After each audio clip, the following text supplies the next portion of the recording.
I'd like to welcome Debra Deis with Seedway Seed. She's a vegetable specialist with them, trial manager, and we have had a great relationship with Seedway over the years. They have donated a lot of seed to us to use in the trials that we do, and so we're grateful for that relationship. And she's going to talk with you today about look at what's hot and cold. Right? Yes. Okay. Thank you very much. We'll try to dim the lights. Instead of having a lot of charts, I kind of lean heavily on pretty pictures. So we're going to see if we can dim the lights a little bit. When Dr. Raffi asked me to speak on what's hot, I thought, perfect. One of the things I care deeply about is climate change, and I thought our climate is getting hotter. I will talk about that. And then we had the coldest spring that we've ever had. So I thought I'd better switch topics.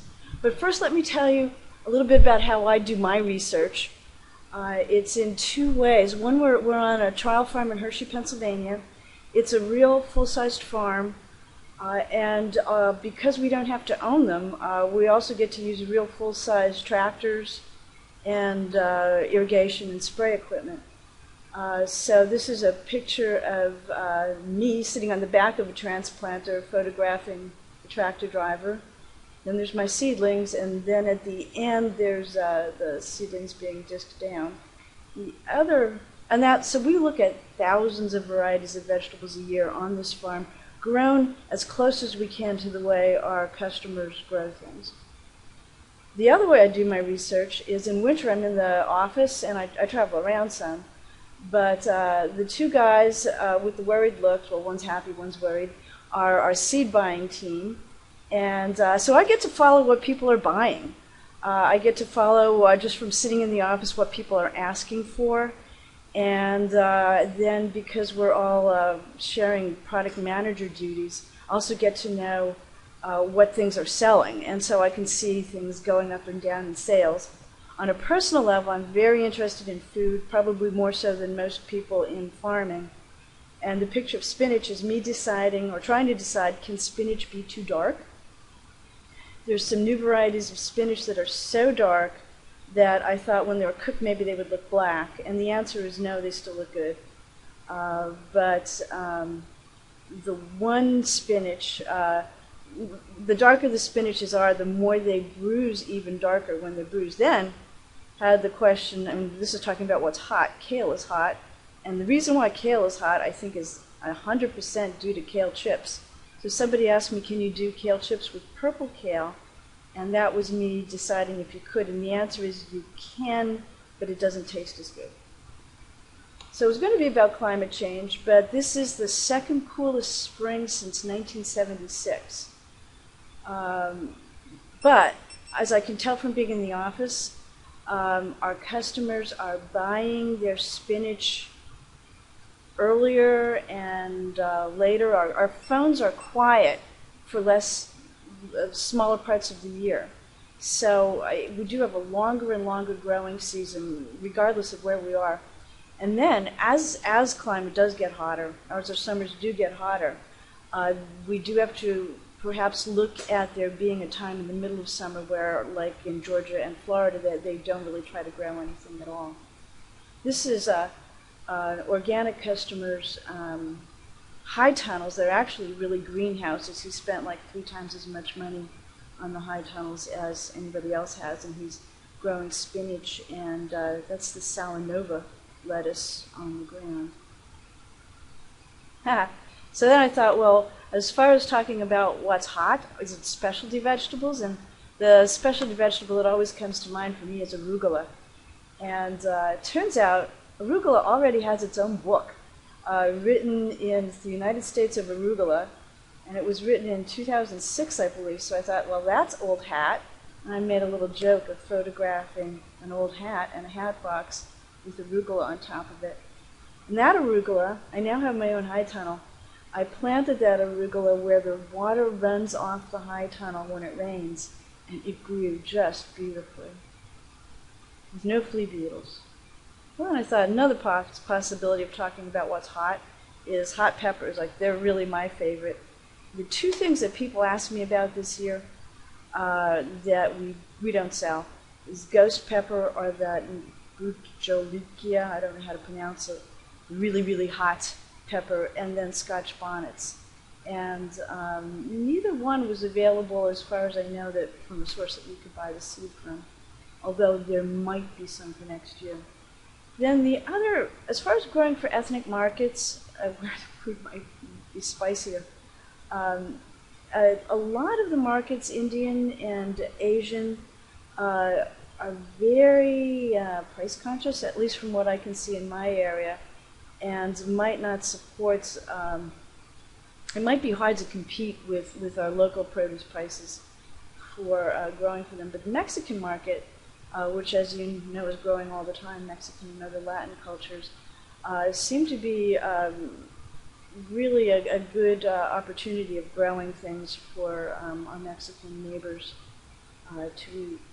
That's something that I saw here today is the giant tomatilla, HPG 20, I think it's called. The other thing I asked my friends what's new, what are they thinking about, and one of my friends went to an Indian market and said tamarillo and pumpkin leaves are in high demand. Tamarillo is a tropical fruit, which I don't think would be possible. Pumpkin leaves are, and they are really just the young leaves of a pumpkin. And they're hairy. I don't quite know about eating them, but I do know that there would be a market for them to sell. The other thing that people have asked me about this year is the one in the photograph.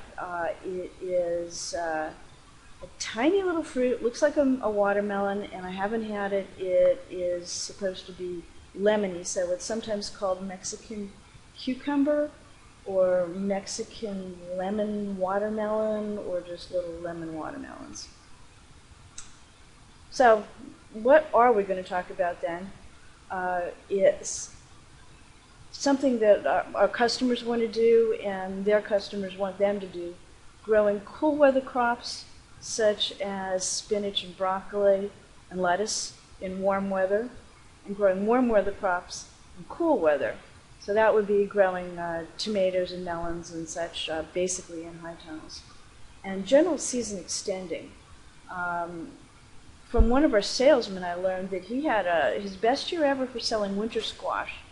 And I would attribute that to customers wanting to buy more local foods and then wanting to have those local foods through the winter when there really isn't that much. And so winter squash was of a special interest to him.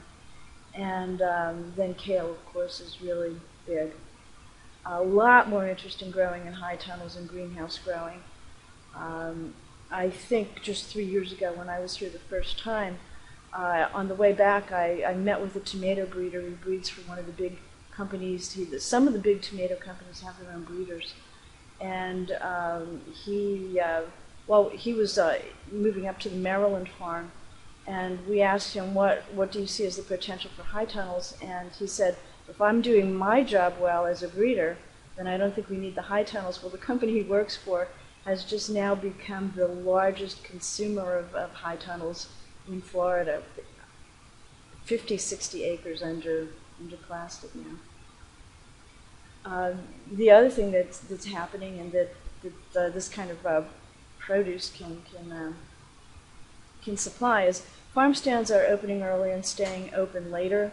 There's winter farm markets, or farm stand markets, and there are 2 and 3 season CSAs. The picture below us is a photo from a customer in Austin, Texas, Johnson's Backyard Garden, which is not it's like a Texas version of the backyard. It's about 300 acres. And they do these gorgeous photos every week for what their customers are going to have in their CSA and post it to Facebook. So what's hot and what's not as far as popularity? In popularity, as we said, there's winter squash, kale, Brussels sprouts, radishes, and the small heads of lettuce that can be cut apart into individual, they're whole heads, but you cut them apart into individual leaves. What's losing in popularity is the field-grown and gassed tomatoes, cantaloupes, because of food-borne illnesses, and the genetically enhanced sweet corn has not sold as well as the companies that produce it was hoping that it would. Things that are excellent for jumping the season are parthenocarpic cucumbers for high tunnels and greenhouses. Those are like the they are like greenhouse cucumbers that you would see in Costco. Tomatoes, of course, and basil and cilantro. The things that are grown in cold weather, in hot weather, that used to be only cold crops, as Pam said in her talk, are broccoli, lettuce, and spinach. And then, as Pam also said, that the Asian greens do extremely well in cold weather and can grow, not only live through the winter, but actually grow in the winter. After this, I've broken it down into vegetables alphabetically, and I'll try to continue the theme of choosing varieties depending on what kind of temperature it's going to be growing in. Beans used to be a very complex thing to decide what to buy and when, but in the last 2 years, the temperatures have been so hot in summer that there has been only one bean variety that does not shed, that the flowers will actually set beans, and that you can send a machine through for machine picking because you need everything ripening about once. And even if you're picking them by yourself by hand, it helps to have everything ripening in one bunch, and then you can come back in with succession plantings, but it is faster if everything's ripened at once. And that answer of what bean will keep its beans, I call everything fruit, and beans obviously not fruit. The variety that will keep its beans in very hot weather is Prevail. The beans, however, were breaking a little bit, and as of this year, the variety that is similar to it, that the beans won't break as badly, is called Momentum. In slightly cooler weather, but that can take some heat, Inspiration has a bigger plant, which if you do have fertility issues or growing on sand, a bigger plant is good, and Opportune is another good one for that slightly cooler weather. We have customers also transplanting beans early for an early crop, and on a big scale. I thought, well, who would transplant their beans other than maybe like a home gardener? But he did acres of transplanted beans. I only knew about it because he had a germination problem, and I grew some, I was the same lot in the greenhouse, and they grew fine, so I transplanted them, and they're working good. Beets is one of the things of what's old is new, and one of the things that we'll keep over the winter. Sadly, Touchstone Gold is so popular. It's definitely the best golden beet, and it doesn't bleed red all over your plate, which is why it's so popular. And it's been 2 years now since there's been a decent seed crop. Seed, by the way, is also affected by global warming, where it is getting too hot for the flowers to make a viable seed in some cases. Boro is my favorite of the red beets. It's smooth, it grows fast and is real fancy and smooth. Red Cloud is the sweetest of those, although it's not quite as fancy and grows more slowly. For broccoli, this bottom picture, the bottom picture shows these two heads of what broccoli used to look like in summer before we have our newer varieties. I'm now recommending Lieutenant as a starter until, I was going to recommend Lieutenant until about 2 days ago, when this year, I think if you can skip your earliest planting of broccoli, just skip it and move right into the main season varieties, because the early season varieties, whether it's early spring or early fall, they're prone to problems. But Lieutenant's better than Major or Windsor or Everest before it. Emerald Crown, which is in this basket, is my favorite. It's a relatively early variety for spring or fall, really fancy, and it takes quite a lot of heat. Imperial takes the most heat. It can grow broccoli through the whole summer in Pennsylvania and in coastal areas. And Diplomat is a pretty variety, but the heads aren't quite as firm.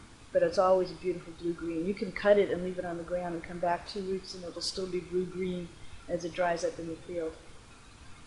For cold, now, one of the funny things about broccoli is that it's always been a cold weather crop, and even genetically, it's basically been a fall crop. It's only through modern breeding that it works in spring at all. But do our customers want to grow broccoli to harvest in November and December? No. But the quality is absolutely beautiful. And the flavor, if you have broccoli that's matured in December, or well, November in Pennsylvania, it is so good. You just could eat it every day, including breakfast. I like Avenger for planting right around, well, in Pennsylvania, planting right around now and harvesting in late October, and you can plant it again in 2-3 weeks, and along with Expo and Centennial for that November-December planting. Our biggest customers, they're Mexican crews, go home for Christmas, and that is one of the reasons why they don't want to have the November-December slot. Brussels sprouts. Now, if you saw my talk 3 years ago, I had a friend of mine, I did a little video of somebody opening a box of beautifully wrapped Brussels sprouts and going, ugh, at the end. Well, Brussels sprouts are now the new kale. They're now growing it in South America and keeping it fully stocked in Costco for as long as that season will work between the South and Northern Hemisphere productions. And I'd have to say, it's like, I couldn't believe it, but people are saying, wow, I love Brussels sprouts, and they've never said that before. Now, the question here is, can Brussels sprouts be grown in Southern Virginia? I checked with Alan Straw, who's an extension agent, he works with Virginia Tech in, I think it's Blacksburg, is that? It's up in the mountains. And he said yes, definitely in the mountains. As it gets down to the coastal areas, maybe, maybe not. Brussels sprouts, the plants can go dormant during hot weather and become short-stalked. I saw some in South Carolina that were really short, and I thought it was because they didn't fertilize it, but I think in retrospect that it was because it's just what they'll do when you grow them too far south. And I think they also like the really long days as you get further north. But it would be an interesting thing to experiment on a small scale to see if you could go grow Brussels sprouts here. My favorite variety is Dimitri. It's easy to grow, a nice straight stalk. The bottom leaves drop off, so it's really easy to cut that stalk.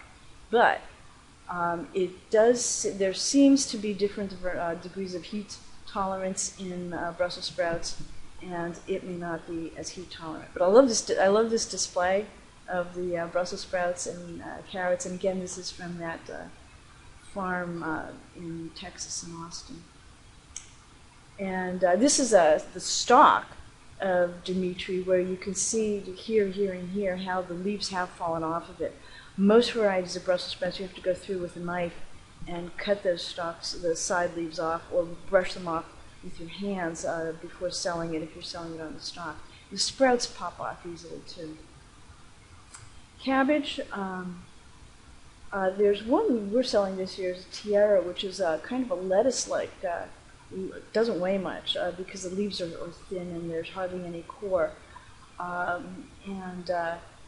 We didn't sell much of it. It has no disease resistance, but it actually matures so fast that you can kind of grow it and cut it before any of the diseases find it. So as long as you can handle a cabbage that is delicate, it's an excellent tasting and easy to grow cabbage. This one beside it is actually quite large. It can be up to 14 inches across, and it's an Asian type of cabbage named gunma. The leaves are so brittle that if you throw it to somebody to get it out of the field and they drop it, the head will shatter like it's a piece of glass. And that brittleness, of course, it's not good for handling, but boy, it's great eating. You can use it like lettuce in a salad, but unlike lettuce, it won't wilt. It's easy to store. You can store it for a month or more. Easy to grow and more nutritious. Of course, as you get further south, there's less and less reason to want to make kraut or store your cabbage, but people still try. And if anyone wants to try to make kraut or grow a really big head of cabbage, I would recommend these two varieties, Paddock or Passat. When I grow them in Hershey, it's a lot warmer than any of the major production areas for kraut or slaw cabbages. And these are the two that really succeed for me. The others will just kind of fester and not do anywhere near as well as they do further north. And then for short-term storage, these are fresh market varieties, but both Bronco and Ramada have what they call storage blood bred into them, and will store 1 to 2 to 3 months.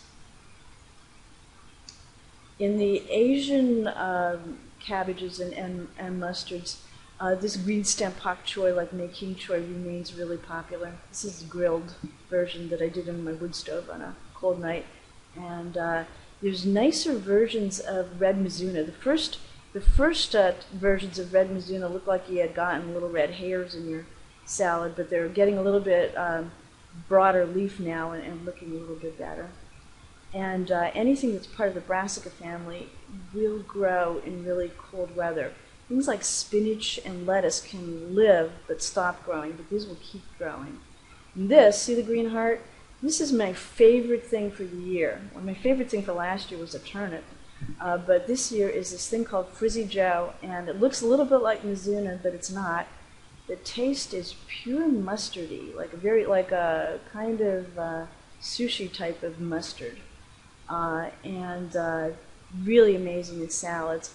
This version over here, photographed against the yellow thing bolting in the background, was called Indian mustard, and had that same mustardy flavor.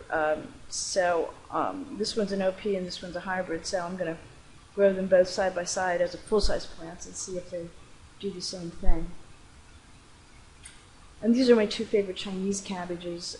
They're both problem-free. They have so many disease resistances, including a lot of Chinese cabbage will just rot away at the bottom, and these don't do that. They also very uniformly make beautiful heads. According to growers in New York, you cannot grow them through the middle of summer, but in either season for spring or fall, they're just problem-free.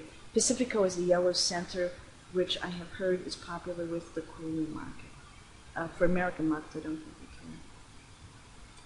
Carrots, there's finally a new purple carrot, Purple Sun, although there's probably no seed of it, that is purple on the inside, not red or not orange. And it also is slow bolting. I have friends who grow cut flowers that actually use purple haze as a cut flower because it bolts so badly. So this one has a lot of advantages to it. Tastes reasonably good. Notable is my favorite fresh market carrot, in that Mokum for 25 years now has been the best tasting, but the tops break off real easy and it grows sort of slowly. Notable will grow pretty fast and taste better than anything your customers have bought in the supermarket. Cauliflower. Cheddar remains the easiest one to grow, and now your customers are probably going to not recoil in fear if they see an orange cauliflower. It's real easy in spring and fall. Fremont was the cauliflower always used for heat, and Monsanto, in its wisdom, discontinued it, even though it was the biggest selling cauliflower in the world, and replaced it with Freedom, which doesn't appear to be as good. But it's what's available now. And then Flamenco is our favorite variety for the fall season. It won't do anything in spring, but it will work throughout the East in the fall. Sweet corn. I asked my boss, who's the corn person, what corn we had that was still in inventory to do an ad earlier this spring that he thought we should promote. And he said, Illusion is so good it is stunning.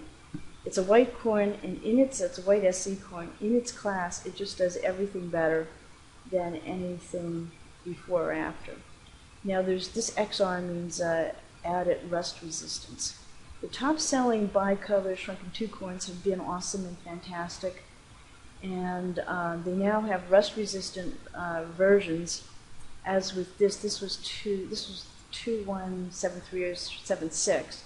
which was the bicolor version of Vision, and Vision is the best tasting corn anywhere, but people can't usually sell yellow corn, so there's now there's now bicolor versions. The XR, actually this year, the added rust resistance allowed the seed price to go down, and we had a hard time convincing our customers that it was actually an improvement since the seed cost less, and both were in the catalog. But because it was easier to produce with the added disease resistance, the seed was easier to produce, it was actually cheaper to sell. They'll fix this. Unfortunately, they're going to fix this for next year, and it will cost more. If you've ever seen early corn, is sometimes like waist high with the ears down here. They call it raccoon food. Well, there's two early corns now, Espresso, which is quite early, and Cup of Joe. Excellent cold soil emergence, as good or better as Temptation, which is the other standard for cold soil germination. And much better plant, bigger ears. Do they taste good? No. And neither did Temptation. So it's always a juggling act with early corn. Do you want to begin your season with something with less flavor or not?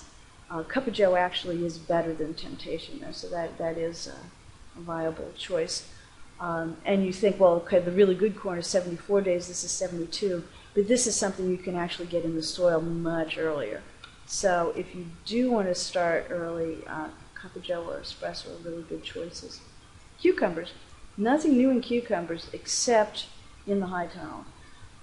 This is first crop from my high tunnel that I put up this year. We have Piccolino as the mini greenhouse, Excelsior as the mini pickle, as a pickle, but parthenocarpic means it doesn't need bees, by the way. And and I love the mini greenhouse types. Customers, however, many of them are going to prefer something that looks like an American slicer. And for that we have Lisboa. And I think we'll see pictures of those in the next slide. This is also from my high tunnel. It's a Italian squash that has not been pollinated, but it still has been making really nice squash. I don't think it's parthenocarpic, but it sure doesn't seem to need bees. So these are the actual cucumbers. This is Lisboa, the slicer. This one is something we don't sell yet, but it's like a long greenhouse type that is just super productive. And this is Excelsior on the plant. These greenhouse cucumbers will set 2 to 3 fruit per node, and you can start harvesting 5 weeks after you seed them. A customer in Ohio has just started using Lisboa under row cover outdoors, and of course the bees can't pollinate under the row cover, and he's gotten a 3-week jump in the season without bees by using these, and has paid for the higher seed cost many times over with his row cover cucumbers. Herbs, there's a new cilantro called Calypso that is absolutely amazing.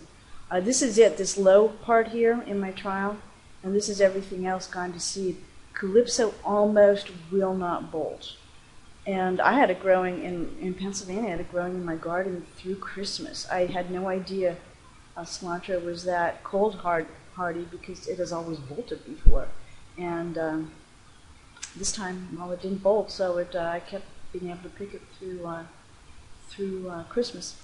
And this is just a lettuce leaf basil called Tuscan that is darker green than any of the other Tuscan basils I've seen. Kale. Kale, of course, is the hot crop. This one here is called Starbor, and it is, the plant has, the growing point is close to the ground, so you can just whack the whole thing off right above where it's grown from and bunch it really fast instead of stripping it from a long stem plant and growing it. This one right in here is called Fizz. It's something new that we have a very small amount for sale. It's, I believe, started as an ornamental kale and has been selected backwards for being edible. And this is a Tuscan kale that is a named variety, and unlike a lot of other Tuscan or lacinato kales, it's screened for black rot, so it's called Black Magic. And well, it's nice having it screened. Lettuce.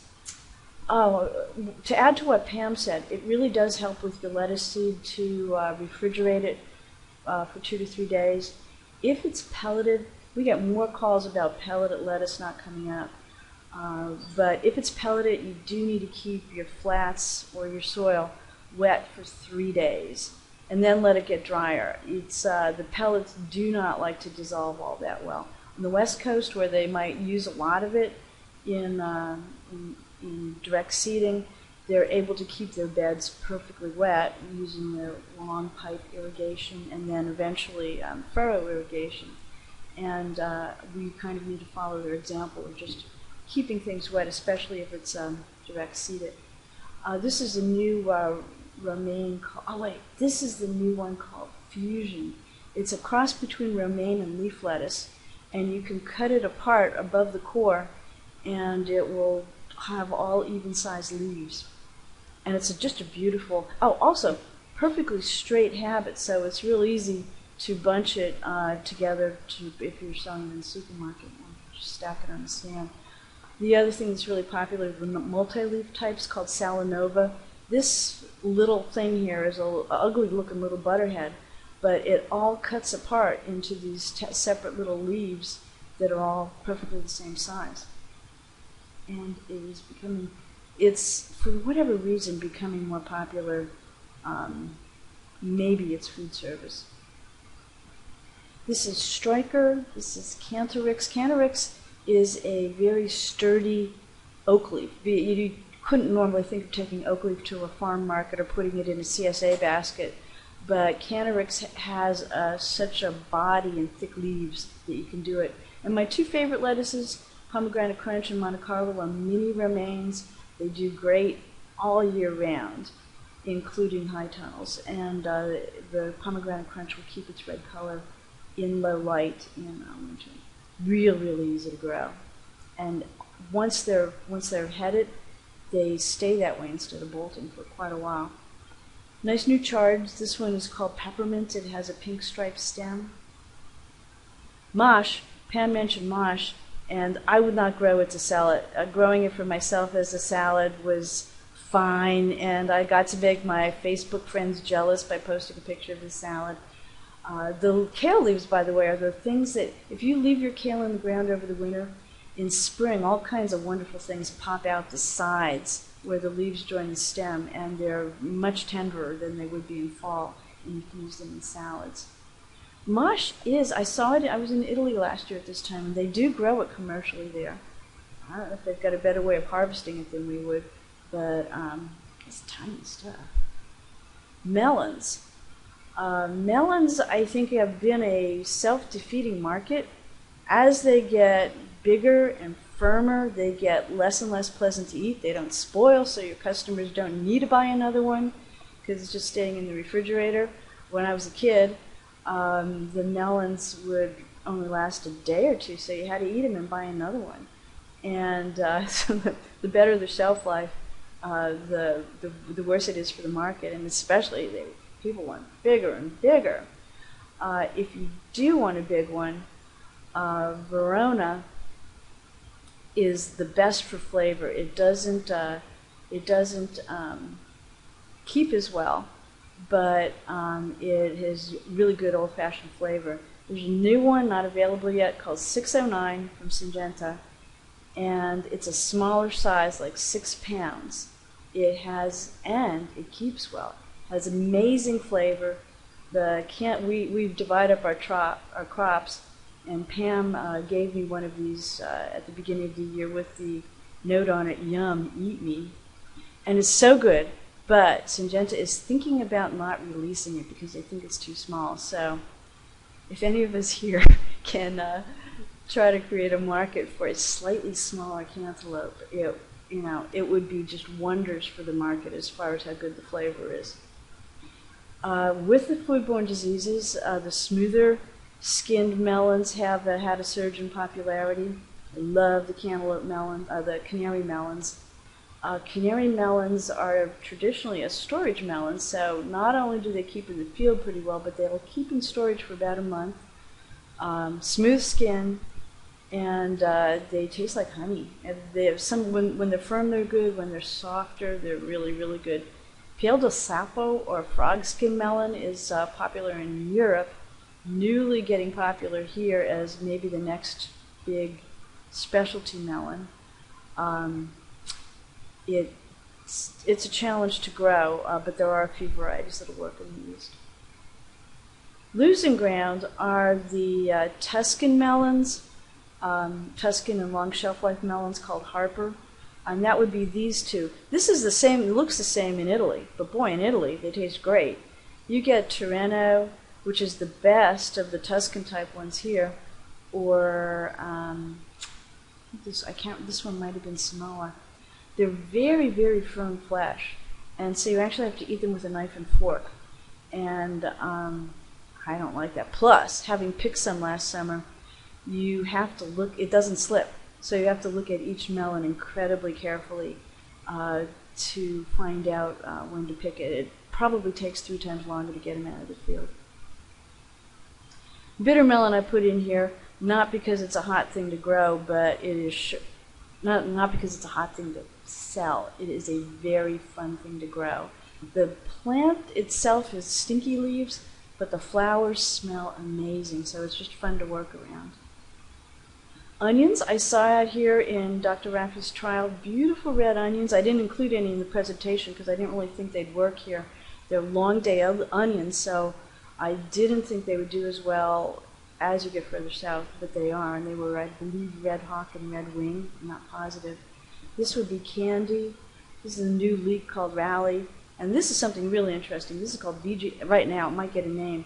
It's half shallot and half onion, so it's really sweet, and it caramelizes beautiful, and unlike other shallots grown from seed, it is easy to clean. And this is something I would love to sell. It's from my trip to Italy last year. It's the red torpedo onions that they were harvesting in spring. Really great tasting. Peas, absolutely nothing new in peas, unfortunately. But a bunch of our customers that I learned this year do cover them with row cover to get them up earlier and hit that early market. Peppers. There's going to be a lot new next year in peppers, so I haven't put much in this presentation for this year. We did have 2 new sweet Italian peppers, and I could hear it was going out in every order that they were getting, either this Canario or the sweet Delilah. So they're very sweet, long fruit. It doesn't show in the picture, but about 12, 13 inches long, or the yellow one's a little shorter. Real good eating. This one is a shishito type, Japanese pepper. This one's from Taiwan, but real thin fleshed, and you can batter them and fry them and they stay crisp because the flesh is so thin. And although it's thin fleshed, great taste. These are my favorite in the specialty peppers. This one, Iberia, is, I was walking around with one earlier. It can grow up to 14 inches long, and it's so early that it's hard to. I've never seen anything like it in earliness and length, and it's very productive. Masivo is my favorite poblano. Poblanos are native to places in Mexico that are cool, and as you grow them in hotter areas, they have trouble setting in the heat. But Masivo is relatively good for also having the perfect size and shape. It's my favorite jalapeno, Rayo. Rayo and Ciclon are real similar. They come from the same breeder. And this one I don't seem to have labeled. That's Blazing Banana, a new hot banana.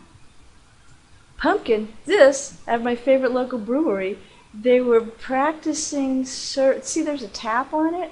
They had frozen a pumpkin and were planning on tapping the beer from the pumpkin. And it didn't work. But luckily I was there to see just how cool a frozen pumpkin looks. So Gladiator has been the market leader in that 20-pound class, the typical jack-o'-lantern class, for many years, and it really is hard to beat. If somebody wants to try something else, Orange Rave has a unique flair to the handle, and maybe it's as good, It may be slightly smaller, which isn't a bad thing. This is Jack Sprat. This is a pie-sized pumpkin that is really good in its class. It has a cute name. New white one called Moonshine.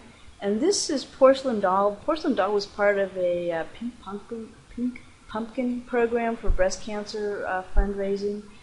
It's an amazing pumpkin, like a Jarradale, but they're not all pink. Only half of them are going to be pink. So if anybody is interested in growing them, you have to know that some of them are going to be blue, and the sheep like them. Radishes. Radishes are one of the new in things. Beautiful purple radish called Amethyst here. There was a crop failure in seed last year. There's a few white varieties that are nice, Whitella and Pearl. Diego is really good. Most radishes have no stated disease resistance, but Diego does.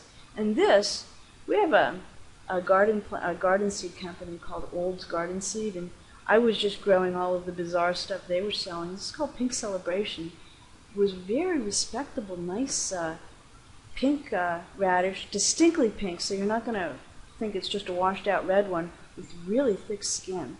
So I think we might be offering that in our commercial selection. Summer squash, again, is all the same. We try offering specialties from time to time, like this Italian one here called Flaminio. And boy, they do not sell. Golden zucchini, of course, does. Oh, did you? Yeah, at least for us, the specialties do not sell. We sold like 3,000 seeds a year of Flaminio, which really wasn't much, and I love them. Golden Glory, that doesn't count as a specialty, is a really good choice if you want zucchini flowers.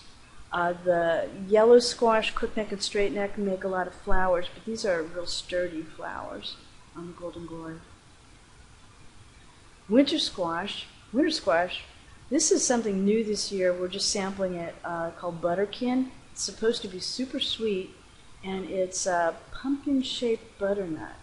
So that'll be interesting to see how that works. My favorite butternut is Butterboy, and as you're looking down this field, Butterboy is the one with all the fruit. It's darker. You actually want a smaller size butternut for taking to farmers markets or grocery store sales, because the bigger ones are basically just used for processing. Spaghetti squash is really popular, and again, Primavera is being liked because it's a smaller fruit. And this is big. I don't think you can really tell by comparison. This is Marina de Chioglia, an heirloom, which is the best tasting and one of the best storing winter squashes I know of. It's like eating orange fudge. And the texture is just amazing. Spinach. Spinach is one of my personal major crops, and I travel all over the country, all of the eastern half of the country, looking at it. And this down here is probably Pythium. This is sand, and you think, okay, sand drains. Well, it doesn't take much for sand not to drain or to have all of the oxygen gone from the soil. And you get terrible stands. But the top 3 varieties here, with the particular mention of Ashley, you could go to a field. In fact, I think we'll see. Maybe we want to see that in the next picture. Oops. Not doing great at going. How do we go back? Is my tech guy here? I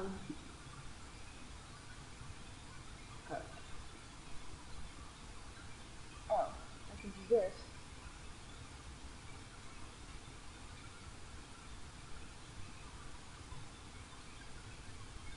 The Ashley can be in a field with other varieties and will be the only survivor. Now, as it gets into hotter weather, it doesn't look as pretty. And that is where Mandoline comes in. It really takes the heat well. And Banjo is a great, the slower, you look for a slower growing variety for hot weather, and our customers in New York State do grow it throughout, and the warm part of New York State do grow it throughout the summer. We do keep their fields wet as it's coming up, and I think that keeps them cooler. Banjo's nice as a catch-all variety because it is thick-leaved, which is what you need in order. If you want to Wash it, and if you want to wash it before selling it, you really need a thick leaf, especially on the East Coast, because it'll absorb water, and the thicker leaf ones hold up to the washing of the spinach. Stanton is just a new one that I like. It was a darker leaf. And this really dark one, and this really dark one, they're new ones from Salinas that are actually glossy. They almost look like fake spinach leaves. Now, tomato. Tomato's been where we see some of the biggest changes. I took a photograph of a local Giant store, and in looking at their tomato display, these might have been field grown, but I think there were no field grown tomatoes in their tomato display, other than some of the cherry tomatoes. And so it was just like we talked about earlier with the melons. As you get the tomatoes being gassed coming up from Florida and Georgia, they taste so bad. They were actually bad for the market. People stopped buying tomatoes, and they're still only basically used in food service now. Like beans now, especially if you're in Virginia, it's very easy to make a recommendation for what round red ones to grow. Juice is just a fabulous early variety, and then Mountain Merit is an improved Mountain Fresh Plus type.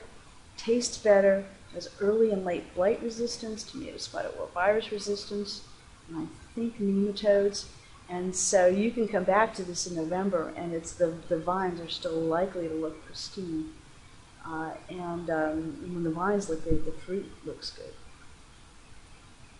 Now, that said, what do our customers want? They want heirlooms. And this, my friend Ralph Kramer grows about 4 high tunnels filled with heirlooms. And as you can see from this picture, they've chosen smaller, smoother ones. And they have had good production from them.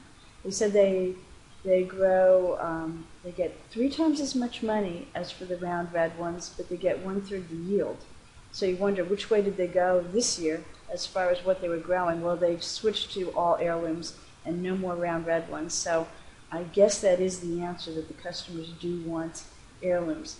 Now, if it were me, what would I grow? I would grow, on this slide are all improved heirloom types with great flavor and great color, but also productivity and the ability to set fruit over a long season. And this is the new, this I think, as if I'm predicting the future, mini Romas. In our trial this year, our tomato trial, we have like 10 varieties of mini Romas submitted for trial. So they're in between a grape and a full-size Roma, usually with a little point on the end, and they taste great. One of my favorite things from last year are indigo, ruby, and kumquat. It's bred with wild tomatoes, so they're super healthy, although they have no stated disease resistance. Really neat to mix together. They're nice colored on the inside. Some purple tomatoes are kind of like greenish brown on the inside, but these are either red or orangish yellow on the inside. Set like crazy, taste good. Like some things like this, they don't taste good. And these are firm and they hold up to the rain. There was an indigo rose, which is softer and does not hold up to rain as well. Now, while I was in Giant, I saw Tasty Lee, which is an interesting tomato that seems to be doing everything right. It was bred at University of Florida for flavor. And it is one of the things people are asking for right now are the 6-ounce size of where you can pack 4 to a box in the grocery store. The Tasty Lee tastes great. It's grown by a group of growers, marketed by a friend of mine actually. They're covering everything on the outside labeling. It's 50% more lycopene than a regular tomato. Obviously tastes good with a name like Tasty Lee. The slogan is, "We'll leave it on the vine for you." There's a great story about how it was naturally developed, because people think if anything's like new that it's genetically modified. It says it's fresh from Florida, it's United States grown, and just really covers the bases in marketing just on that one little box. And premium vine ripened tomatoes. They really were good. I photographed them and then made a sandwich. And oh, the other thing people have been asking for is just green tomatoes. So if you are going to farmers market or even do a CSA, it doesn't hurt to include a few green tomatoes, because fried green tomatoes really are getting to be a hot menu item. Now with tomatoes, you can't not mention high tunnels. I think anybody who tries to grow heirloom tomatoes outdoors is, well, they must have a lot of extra time on their hands, because they'll be growing like these huge vines and get 1 or 2 picks off of them before they self-destruct. So I bought myself a high tunnel, and I have a long driveway, even though I'm not a rich person. And this truck tried to break in, and I tried to back in with my new high tunnel on it, and he broke my fence. And I had close to a crew of guys that are really good at installing one. I hired them to help, putting plastic on. And within weeks, things are already looking really good. Now, turnip, as I said, my last year's exciting thing was this little white turnip called Bella Luna. Johnny's has one called, I'm not going to remember the name of what Johnny sells. But these little white turnips are absolutely delicious. You can raise them spring and fall. Great texture inside and really quite sweet. The stems are a little bit brittle, but the tops taste great. Watermelon, to finish up alphabetically. Dr. Raffi came up to our trial one year. We have a field day. This year it's the first week in August in Hershey. We used to try to sell seedless watermelons with all different rind patterns, and discovered nobody wants these different rind patterns, or hardly anybody. They just want the darker version of crimson. And so the watermelon recommendation has gotten to be really simple: melody and fascination. They both have reasonably good fusarium resistance, which is something we need here. You can kind of see in this field that this is fascination up here. Every time you cut fascination, you're guaranteed perfect inside fruit. You get great texture. It's really firm and really sweet. And of course, I don't have pictures of the rest of the field, but this is what the fascination plot looked like after field day, where we had just we had to cut that many watermelons just because everybody wanted to taste it, and each one looked good. And melody is like a smaller version of that, and melody actually is the better tasting. Both of them have really good holding ability.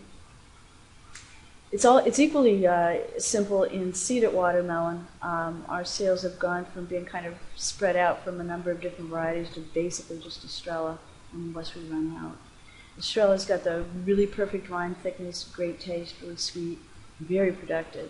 Viking is nice for a smaller, earlier one, makes it a good pollinator for the seedless. And that's the end. There's me hanging out in kale and camouflage. And then, this was the night I was preparing my talk, the electricity went out, and I was working on a laptop, so I kept going. I had a late night dinner, and I've never had an electric stove before. But what I discovered is if you have an electric stove and the electricity goes off, you should check to make sure the stove's turned off. So that is what Pasta Primavera looks like in 3 o'clock in the morning when you're working hard on your presentation. So I bet no one has any questions because it's really late in the day, but if anyone does, I'll see what I can do.